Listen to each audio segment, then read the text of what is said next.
thinking about if there is a problem, what am I going to do? And we had that happen one time with a satellite issue. And I was the producer in those days, so I told him we were off the air just slightly, and I told him what was going on, rejoined the broadcast. We went to the first commercial break, and I thought, oh boy, this is not going to be good. And he got up and said, "You handled that perfectly." I was 10 feet tall.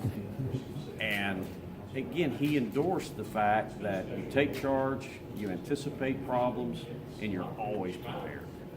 And that's what I have learned and tried to emulate throughout my career. Why do you think that Vol fans connected so well with him? I think John had a very unique ability to communicate and to describe. Yeah. And certainly his capacity to convey all of this information about the game, but to do it almost in a poetic fashion. And that's hard to do, and these phrases would just come automatically. And it wasn't just the give him six and the signature phrases, but all the other things that he would work into the broadcast. It was just poetry. And in a live broadcast situation, that's hard to do. Steve, what's his legacy? I think his legacy is John brought everybody together. John was a great uniter. He united the fan base. John never lost a game. The one thing that all fans could agree on is John Ward's the best. Turn the TV down, turn John Ward up. And he is a symbol of pride that I think we will continue to have long after today, because he was ours. Other schools wish they had a John Ward. Only one school did, the University of Tennessee. Steve, how did he handle the wins and the losses afterwards? Oh, John was the consummate pro after a game, regardless if it was a big win, regardless if it was a loss. You did your job. And, early on in my career, I had to learn how to take the emotion out of it. And Mr. Ward helped me with that. You had a job to do. You paid no attention to the score. And we all knew John wanted Tennessee to win, but he was always a professional in that he wasn't a homer, but you knew he was a Tennessee guy. But he did not let that impact him whatsoever. And not everybody has that type of discipline to be able to do that, but he did. What was he like away from the bleachers? Great question.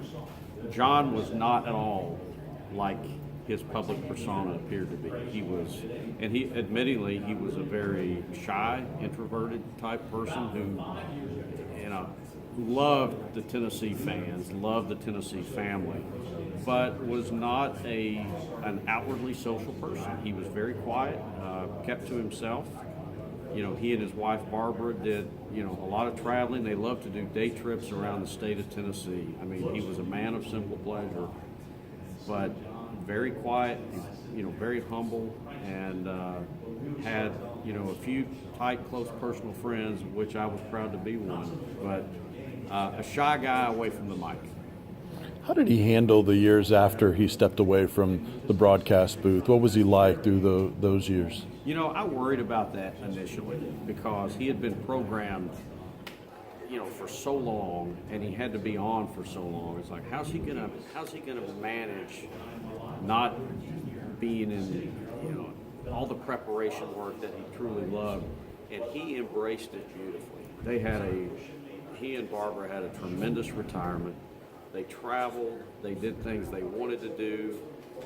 He was a food connoisseur, and he would put all of us on to these great places we would have never known about otherwise.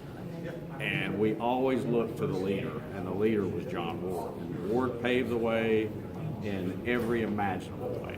At what point did everyone realize that, hey, this guy is going to be as big as he is now?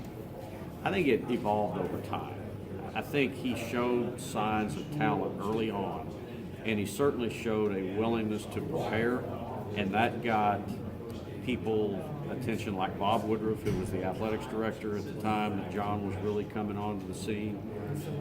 He endeared himself with young coaches like Doug Dickey, and over time he continued to develop his style. And you know, when you compound that over 31 years, it becomes almost legendary. And he had some great moments to describe. That, you know, you think about some of the games that John Ward's description is the signature piece of it. So his timing was excellent. Can you remember your last conversation with him? I was with him all the way to the end, and nothing was left unsaid. He knew how I felt about him, and likewise, and our core group of guys that were really his guys, we were all with him, and that's the way it should have been. Any favorite calls of his? You know, I try to think of that. I got miles of calls in my own personal library because as a kid I would record the Vol Network on my little set-top cassette recorder, and I played John Ward 365 days a year. Drove my parents nuts, but I loved them all. You know, the Willie Gault run to the state capitol is a classic. Everybody talks about the '86 Sugar Bowl, '91 Notre Dame, '74 Clemson. I think one game that may get overlooked in that mix is the '82 Alabama game, which was here in Knoxville. It was a perfect day. John Ward and Bill Anderson were always on. They were especially on that day. I think it was their greatest broadcast. Talk about John as a basketball broadcaster, because a lot of the memories that people bring up is football. Well, John Ward's, I think, favorite sport was basketball. A lot of people are surprised at that. I think he appreciated, he loved the game. He loved the simplicity of the game. He understood the game better than he did football. And he traveled with the team, and, you know, it's a smaller roster, so you get to know people more on a personal basis. He was very close with the coaches, and he really kind of embedded himself in that. And his creativity blossomed, and he had a lot of great catchphrases, and there were a lot of memorable moments. Again, his timing was perfect. The Grunfeld King era, Dale Ellis, all of that, Ward was there to capture the moment. So. Thank you. Thank you very much. Sure. Is that-